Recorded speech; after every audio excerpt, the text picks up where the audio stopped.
Hi friends, welcome to Renna Veetu Samayal. Renna Veetu Samayalல இன்னைக்கு ரொம்ப சுவையான தொண்டைக்கு இதமான நண்டு ரசம் தான் பார்க்க போறோம். இந்த நண்டு ரசம் அம்மியில வச்சு தட்டி செஞ்சிருக்கனால ரொம்ப சுவையாவும் மணமாவும் இருக்கும். அந்த சுவையான நண்டு ரசம் எப்படி செய்யறதுன்னு வாங்க பாத்துறலாம். நண்டு ரசம் பண்றதுக்கு ஒரு அம்மிக்கல்ல 1 டேபிள்ஸ்பூன் அளவுக்கு மிளகு சேர்த்துக்கலாம். இது கூடவே 1 டேபிள்ஸ்பூன் அளவுக்கு சீரகம். அம்மி இல்லனா மிக்ஸி ஜார் இல்லனா இடிகல்ல வச்சு நல்லா தட்டிடுங்க. மிளகு சீரகம் சேர்த்தாச்சு. மிளகு சீரகம் சேர்த்துட்டு நல்லா அரைச்சிடலாம். ரொம்ப அரைக்க கூடாது, கொஞ்சம் கொரகொரப்பா அரைச்சி எடுத்துக்கலாம். மிளகு சீரகம் ரெண்டுத்தையும் சேர்த்துட்டு நல்லா அரைச்சாச்சு. அதுக்கப்புறமா இதுல 10 பல் பூண்டு சேர்த்துக்கலாம். பூண்டு சேர்த்துட்டு நல்லா தட்டிடலாம்.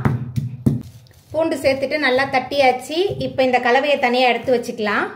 மிளகு சீரகம் அரைச்ச அம்மியிலேயே நம்ம நண்டு கால் சேர்த்துட்டு இதையும் நல்லா வச்சு தட்டிடலாம். இந்த மாதிரி தட்டி நம்ம ரசம் சூப்பு எது செஞ்சாலும் ரொம்ப சுவையாக இருக்கும்.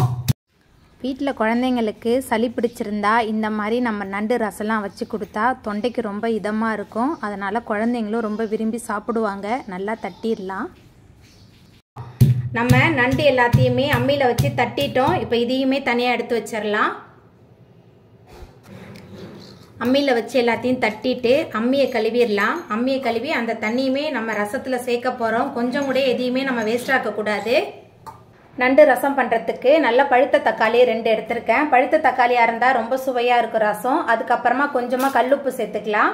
தக்காளி பழம் கல்லுப்பு சேர்த்துட்டு கையாலேயே நல்லா பிசைஞ்சிடலாம். கையாலேயே நல்லா பிசையும் போது ரொம்ப சுவையாக இருக்கும் ரசம். நல்லா கலந்து நல்லா பிசைஞ்சு வச்சிடலாம்.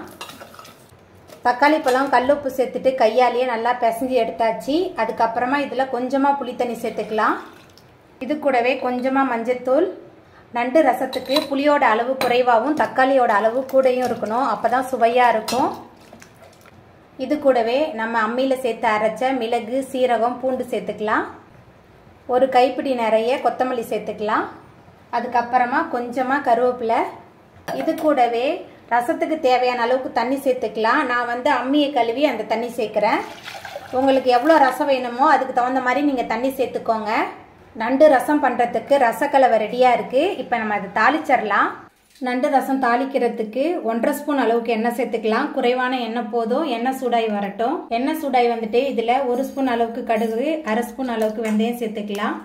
கடுகு வெந்தயம் ரெண்டுமே நல்லா பொரிய ஆரம்பிச்சிருச்சு. அதுக்கப்புறமா 2 காஞ்ச மிளகாய் சேர்த்துக்கலாம். கொஞ்சமாக கருவேப்பிலை. இது கூடவே நம்ம அம்மியில் வச்சு தட்டி வச்சிருக்கிற நண்டு சேர்த்துக்கலாம். கொஞ்சமாக மஞ்சத்தூள் எல்லாத்தையும் சேர்த்துட்டு முதல்ல ஒரு 2 நிமிஷத்துக்கு நல்லா வதக்கி விட்டுடலாம். நண்டு மஞ்சத்தூள் 2த்தையும் சேர்த்துட்டு நல்லா கலந்து விட்டு வதக்கியாச்சு. அதுக்கப்புறமா நம்ம ரெடி பண்ணி வச்சுருந்த ரசக்கலவையை எடுத்து இதில் ஊற்றிடலாம். புளி தக்காளி கொத்தமல்லி இந்த கரைசல் சேர்த்துட்டு நல்லா கலந்து விட்டுறலாம். மற்ற ரசத்துக்கெல்லாம் நுர பொங்கி வந்தால் போதும். ஆனால் இந்த நண்டு ரசத்துக்கு நல்லா கொதிச்சு வரணும். நல்லா கொதிக்கும் போது தான் இந்த நண்டில் உள்ள எசன்ஸ்லாம் இந்த ரசத்தில் நல்லா இறங்கி வரும்.